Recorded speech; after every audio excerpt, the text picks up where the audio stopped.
Does anybody remember this controversy? Let's talk about it.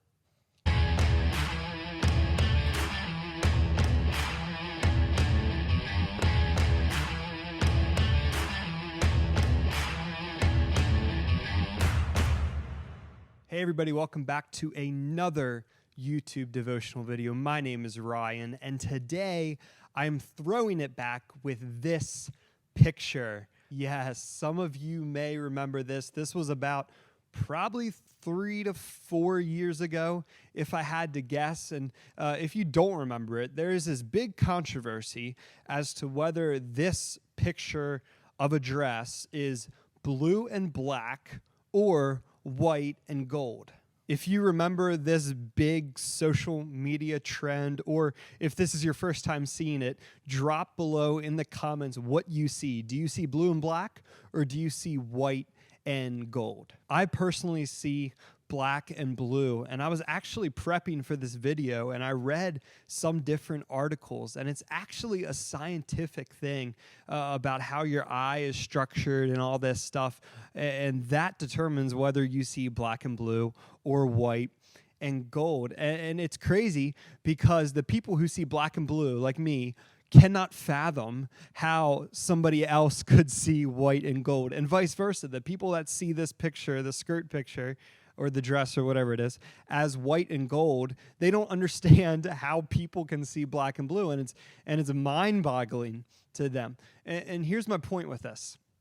A lot of us do the same exact thing with God. People have so many different opinions and beliefs and convictions about God that we can't really fathom how other people see him differently. People get so set in their ways and get so confident in this one kind of worldview and perspective of God that they can't really understand how people could see him any different. And in the past, this has caused a lot of issues within the church and different circles of faith throughout history. But what I want to do today is I want to read some unchanging truths about God, that no matter what your personal experience is with God, no matter how you view God in your life, these are truths that transcend anything else and will never, ever change. And the first one is found in John chapter 1, verses 1 through 4. And it says this, it says, "In the beginning was the Word, and the Word was with God, and the Word was God. He was in the beginning with God. All things were made through him." And in this verse, when it says the Word, in the beginning was the Word, and the Word was with God, that's talking about Jesus. So what this is saying is that Jesus is God, and Jesus and God, Jesus/God, have been around forever, since the beginning of time. So the first basic truth that doesn't change about God is that God is eternal. God transcends all of time, and he is eternal. Secondly, in John chapter 14, we see this. Jesus is talking to a group of people, and he says, Jesus, I am the way, the truth, and the life. No one comes to the Father except through me. If you had known me, you would have known my Father also. From now on, you do know him and have seen him. In this verse, Jesus is talking about the truth that he is the Father. Him and the Father are one, and that Jesus is our way and our access to God. Jesus is the catalyst to learning more about God and discovering who God is in each one of our lives. And then lastly, throwing it back to the Old Testament, we see in 1 Chronicles chapter 16, verse 34, it says, "Give thanks to the Lord, for he is good. His steadfast love endures forever." So not only do we see that God has been around forever, not only do we see that he sent Jesus to be our access to him, but we also see that God is good and his love will never, ever end.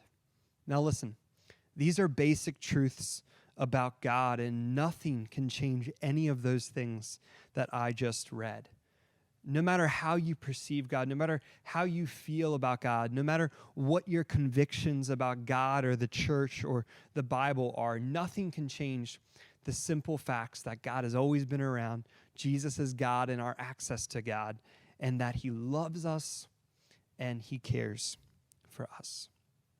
But I do want to challenge you guys. What you believe about God will shape the rest of your life. So I personally want to challenge you guys to seek God for yourselves. Seek God and find out who he is and what he means to you personally. Because here's the truth. Not everybody experiences God the same way, and that is okay. You don't have to feel the exact same about God as the next person does. So I challenge you guys, learn more about God, dig deeper into your faith. Hold on to those essential truths that never change, but besides them, be okay with learning about God in different ways, and be open to contradicting beliefs and things that might not seem right to you at first. Because chances are, if you do that, you will see that God is not exactly who you thought he was this whole time. And you can do this by asking your leaders questions or even asking your parents questions. Reach out to Andrew or I here over YouTube. And I challenge you to dig deeper into your faith this week. Find out who God is and what he means to you. I love you guys. I hope you all have a great week. Tune in tomorrow for another devotional video, and I'll see you soon.